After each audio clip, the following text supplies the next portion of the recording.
বন্ধুরা আজকের আমার ভিডিওর বিষয়বস্তু হলো নাকচম্পা ও চাঁপা গাছের নভেম্বর মাসের পরিচর্যা। নাকচাঁপা অথবা চাঁপা এই দুটো কিন্তু গ্রীষ্মকালীন ফুলের গাছ, তাই দুটো গাছের পরিচর্যা প্রায় একই ধরনের। যেহেতু নাকচাঁপা অথবা চাঁপা একটি গ্রীষ্মকালীন ফুলের গাছ, তাই শীতকাল আসার সাথে সাথেই এই গাছের কিন্তু ডরমেন্সি স্টার্ট হয়। তাই শীতকাল আসার সাথে সাথেই এই গাছে কিন্তু ফুল ফোটা একেবারেই বন্ধ হয়ে যায়। তো এই শীতের আগে আমরা আমাদের এই নাকচাঁপা বা চাঁপা গাছে কি পরিচর্যা করব, কি খাবার প্রয়োগ করব, সবটাই দেখাবো আজকের এই ভিডিওতে। তাই সম্পূর্ণ ভিডিওটা দেখার অনুরোধ রইল। একটু স্কিপ করো না বন্ধুরা, স্কিপ করলে কিন্তু অনেক কিছুই মিস করে ফেলবে। নমস্কার, আমি লাবণী, আমার বাগানে তোমাদের সবাইকে জানাই স্বাগত। বন্ধুরা, নাকচাঁপা অথবা চাঁপা এই দুটো গাছের যে পরিচর্যা, সেটার প্রথম যে টিপস সেটা হলো আমাদের বাগানে নাকচাঁপা এবং চাঁপা এই দু ধরনেরই গাছ থাকে। তো তোমরা সামনে যে ফুলটা দেখছো, এই যে ফুলটা দেখছো, এই ফুলে কিন্তু প্রচন্ড সুগন্ধ, কিন্তু নাকচাঁপা ফুলে সুগন্ধ নেই, কোনো রকম কোনো সুগন্ধ নেই, শুধুমাত্র ফুলটাই সুন্দর দেখতে, সুগন্ধ নেই। তাই সুগন্ধযুক্ত ফুল যদি তোমরা চাও তাহলে কিন্তু তোমাদেরকে চাঁপা ফুলের গাছ বসাতে হবে। আর এই যে গাছটা দেখছো, এটাকেই বলা হয় নাকচাঁপা। যেহেতু এই গাছের পাতাটা ঠিক সাপের ফণার মতো, সেই কারণে কিন্তু এই গাছকে নাকচাঁপা ফুলের গাছ বলা হয়। টিপস নাম্বার 2, বন্ধুরা, নাকচাঁপা অথবা চাঁপা এই দুটোই যেহেতু গ্রীষ্মকালীন ফুলের গাছ, তাই রোদ্দুর কিন্তু খুব পছন্দ করে। আর শীতকালেও এই গাছকে এমন জায়গায় রাখতে হবে যেখানে প্রচুর পরিমাণে রোদ্দুর থাকে। ছায়া জায়গায় কিন্তু এই গাছকে রাখা যাবে না, তাহলে এই গাছে কিন্তু পাতা হলুদ হয়ে ঝরে পড়বে এবং ফুলের সাইজ যতদিন পর্যন্ত ফুল ফুটবে, ফুলের সাইজ কিন্তু ছোট ছোট আকারের হবে। এই নাকচাঁপা এবং চাঁপা দুটোই কিন্তু খুব হার্ডি গাছ, তাই ফুল সানলাইটে থাকতে ভীষণ ভালোবাসে। যদি তোমরা এই গাছকে ব্যালকনিতে করতে চাও তাহলে কিন্তু যেখানে রোদ্দুর আসে সেই রকম জায়গায় এই গাছকে রাখতে হবে।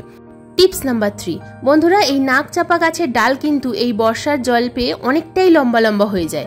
তবে এখন কিন্তু নভেম্বর মাসে এই গাছের ডালপালা প্রুনিং করার সময় নয়।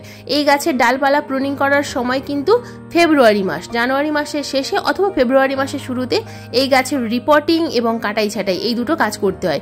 কিন্তু যদি তোমাদের মনে হয় যে তোমাদের গাছের ডাল অনেকটা লম্বা লম্বা হয়ে গেছে, তাহলে তোমরা কিন্তু সামান্য হালকা প্রুনিং করতে পারো। আর সেই একই রকম ভাবে যদি তোমাদের মনে হয় যে টবের সাইজ ছোট হয়ে যাচ্ছে, গাছের শিকড়ের রুট বাউন্ড হয়ে গেছে, খুব অসুবিধা হচ্ছে, তাহলে কিন্তু তোমরা এই গাছের রুট বল না ভেঙে বড় কোনো জায়গায় এই গাছকে রিপোর্টিং করতে পারো।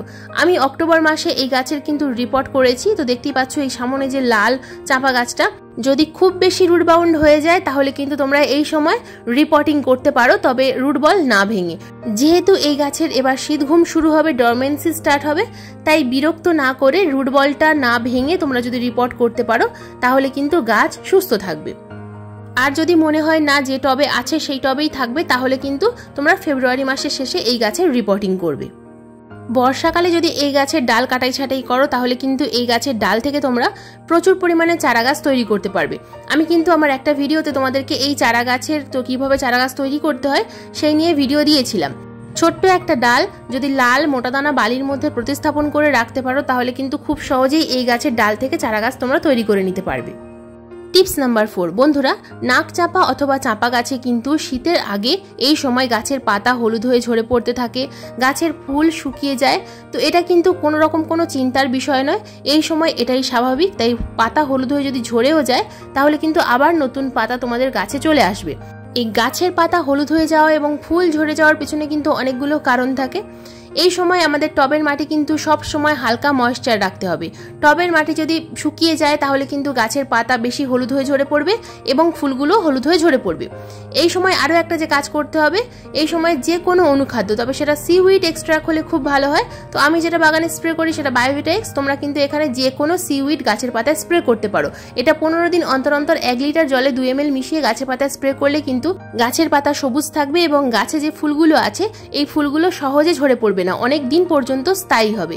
আর গাছে যে ফুলগুলো দেখতে পাচ্ছ, যদি গাছে কুঁড়ি থাকে এই কুঁড়িগুলো কিন্তু সমস্ত ফুটবে।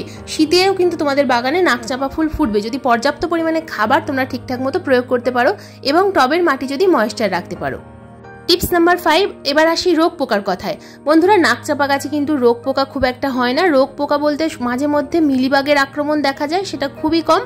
তাই সব থেকে ভালো তোমরা যদি মাঝে মাঝে অন্তত 15 দিন অন্তর অন্তর নিম তেল গাছের পাতায় স্প্রে করতে পারো তাহলে কিন্তু রোগ পোকা একেবারেই হয় না বললেই চলে।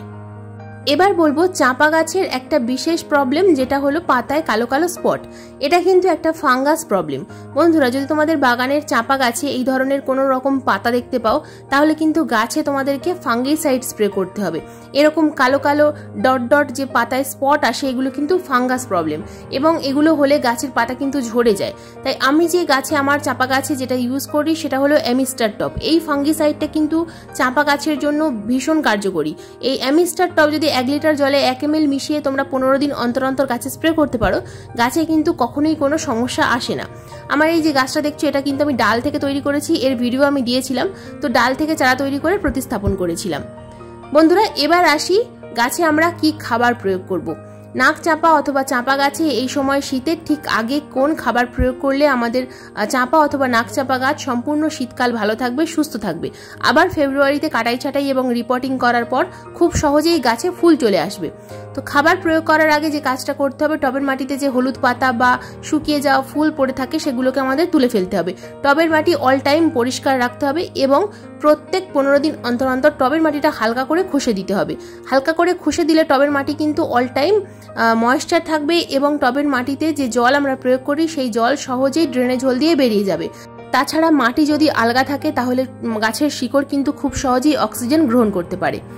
নাক চাপা গাছের কিন্তু তেমন কোনো সমস্যা হয় না বন্ধুরা, শুধুমাত্র যদি টবের মাটিতে অতিরিক্ত জল জমে থাকে, মাটি যদি খুব বেশি কাদা কাদা হয়ে থাকে, তাহলে কিন্তু এই গাছের কাণ্ড পচে যায়। সেই কারণে টবের মাটিতে এমন জল প্রয়োগ করতে হবে এবং টবের মাটি এমনভাবে রাখতে হবে যেন জল না জমে থাকে। ড্রেনেজ ব্যবস্থাটা খুব ভালোভাবে তৈরি করলে এই নাক চাপা গাছ কিন্তু তোমাদের বাগানে দীর্ঘদিন পর্যন্ত বেঁচে থাকবে। নাক চাপা গাছে কিন্তু তেমন কোনো রকম কোনো সমস্যা হয় না। তো বন্ধুরা, এই গাছে আমরা কি খাবার প্রয়োগ করব? এই নভেম্বর মাসের আজ 8 তারিখ। তো এই সময় আমরা এই মাসে, নভেম্বর মাসে যে খাবারটা প্রয়োগ করব, আর কিন্তু আমরা এখন কোনো রকম কোনো খাবার প্রয়োগ করব না। এবার আমরা আবার খাবার প্রয়োগ করব কিন্তু জানুয়ারি মাসের শেষে অথবা ফেব্রুয়ারি মাসের শুরুতে। তো সেই ভিডিও আমি দিয়ে দেবো। তো এখানে আমি কয়েক ধরনের খাবার রেখেছি। দেখো, প্রথম যে খাবারটা রেখেছি এটা নিয়েছি আমি হাড়ের গুঁড়ো। যেহেতু আমার টবের সাইজটা 12 ইঞ্চি, তো একটা ড্রাম কাটার মধ্যে আমার গাছটা রয়েছে, তো 2 চামচ পরিমাণ নিয়েছি হাড়ের গুঁড়ো, 1 চামচ পরিমাণ নিয়েছি আমি এখানে নিমখোল, এবং নিয়েছি আমি 1 চামচ পরিমাণ সিউইড, 3 চামচ পরিমাণ নিয়েছি আমি এখানে আলুর খোসার গুঁড়ো, এবং সাদা রঙের যে চিনির দানার মতো দেখতে পাচ্ছ এটা হলো এপসাম সল্ট, 1/2 চামচ পরিমাণ নিয়েছি এপসাম সল্ট, আর নিয়েছি আমি এখানে 3 মুঠো পরিমাণ কম্পোস্ট। তো আমি এটা নিয়েছি গোবর সার, একদম ঝুরঝুরে ভালো মানের গোবর সার। তোমরা এখানে কিন্তু ভালো মানের ভার্মি কম্পোস্ট নিতে পারো। তো এই যে প্রত্যেকটা খাবার আমি নিয়েছি, প্রত্যেকটা খাবার কিন্তু আমাদের নাক চাপা বা চাপা গাছের জন্য ভীষণ কার্যকরী। তো এই শীতের আগে তোমরা এই মিশ্র খাবারটা গাছের মাটিতে প্রয়োগ করো, দুর্দান্ত রেজাল্ট দেখতে পাবে বন্ধুরা। এই মিশ্র খাবারটা প্রয়োগ করার ফলে নাক চাপা গাছে যে ফুলগুলো, কুঁড়িগুলো আছে, সেই ফুলগুলো ফুটবে এবং আবার আমাদের গাছ কিন্তু সুস্থ থাকবে এবং ফেব্রুয়ারি মাসে ফুল দেওয়ার জন্য তৈরি থাকবে। তো এই সময় কিন্তু অবশ্যই আমাদেরকে খাবার প্রয়োগ করতে হবে। খাবার এখন যদি আমরা না প্রয়োগ করি তাহলে কিন্তু গাছ দুর্বল হয়ে থাকবে। তো আমরা যখন কাটাই ছাটাই করব, তখন কিন্তু আমাদের গাছে সহজে নতুন শাখা প্রশাখা আসবে না। তো প্রত্যেকটা খাবার খুব ভালোভাবে মিশিয়ে নিয়ে টবের মাটিতে আমি প্রয়োগ করলাম। কিনারা বরাবর প্রয়োগ করতে হবে, আগে ভালোভাবে মাটিটা খুশে নিতে হবে। তো দেখো, খাবারটা প্রয়োগ করার পর আমি দিয়ে দেবো ভরপুর মাত্রায় জল। এই সম্পূর্ণ খাবারটা কিন্তু এই 12 ইঞ্চি টবে আমি দিয়ে দিলাম। যদি 10 ইঞ্চি সাইজের টব হয় অথবা 8 ইঞ্চি সাইজের টব হয় তাহলে খাবারের পরিমাণটা সামান্য পরিমাণ কমিয়ে নেবে। তো এই একই খাবার কিন্তু তোমরা তোমাদের বাগানের যে সমস্ত চাপা গাছ আছে, প্রত্যেকটা চাপা গাছে কিন্তু এই সময় এই খাবারটাই প্রয়োগ করতে পারবে। টবের মাটি যদি হালকা ময়েশ্চার থাকে তাহলে জল কম দেবে, আর যদি টবের মাটি হালকা একেবারে শুকিয়ে থাকে তাহলে জলের পরিমাণটা একটু বেশি প্রয়োগ করতে হবে। প্রতিদিন সকালবেলা বা বিকালবেলা যদি তোমরা জল একটু বেশি করে প্রয়োগ করো তাহলে কিন্তু টবের মাটি সব সময় হালকা ময়েশ্চার থাকবে। এই গাছের মাটি তৈরি করার জন্য মাটি, ভার্মিকম্পোস্ট এবং সামান্য পরিমাণ বালি মিশিয়ে যদি তৈরি করো, এই গাছের মাটি কিন্তু অল টাইম ময়েশ্চার থাকে, কোনো রকম কোনো গাছের বৃদ্ধিতে সমস্যা হয় না। বন্ধুরা, যদি তোমরা চাও যে এই গাছের ডাল থেকে চারা তৈরি করতে, তাহলে এই যে সরু সরু ডাল দেখতে পাচ্ছ, এই ধরনের ডাল কেটে তোমরা যদি বালির মধ্যে প্রতিস্থাপন করে রাখো তাহলে কিন্তু খুব সহজেই নতুন চারা গাছ তোমরা তৈরি করে নিতে পারবে। তবে এখন শীতকালে চারা তৈরি করাটা একটু ডিফিকাল্ট। তোমরা যদি বর্ষার সময় এই গাছের চারা তৈরি করার চেষ্টা করো তাহলে কিন্তু খুব সহজে এই গাছের চারা তৈরি হয়ে যায়। বন্ধুরা, আজকের এই ভিডিওটা এই পর্যন্তই। আজকের এই নাক চাপার ভিডিও বা চাপা গাছের ভিডিও তোমাদের কেমন লাগলো অবশ্যই কমেন্ট করে জানাবে। যদি কোনো রকম কোনো প্রশ্ন থাকে অবশ্যই কমেন্ট বক্সে কমেন্ট করবে, আমি যথাযথ উত্তর দেওয়ার চেষ্টা করব। আজকের এই ভিডিওটা যদি তোমাদের ভালো লেগে থাকে তো প্লিজ একটা লাইক করো, শেয়ার করো, হাইপ করো। চ্যানেলে যদি নতুন বন্ধু হয়ে থাকো চ্যানেলটাকে সাবস্ক্রাইব করে পাশের বেল আইকনটা প্রেস করে দিও এরকম নিত্য নতুন বাগান সংক্রান্ত ভিডিও দেখার জন্য। কারণ এইরকম নিত্য নতুন বাগান সংক্রান্ত ভিডিও কিন্তু আমি প্রতিদিন ঠিক সন্ধ্যা 6টার সময় আপলোড করে থাকি। ভিডিও আপলোড করার সঙ্গে সঙ্গেই তোমাদের মোবাইল স্ক্রিনে অথবা কম্পিউটার স্ক্রিনে ভিডিও নোটিফিকেশন পৌঁছে যাবে। আজকের এই ভিডিওটা সম্পূর্ণ মনোযোগ দিয়ে দেখার জন্য তোমাদের সবাইকে জানাই অসংখ্য অসংখ্য ধন্যবাদ।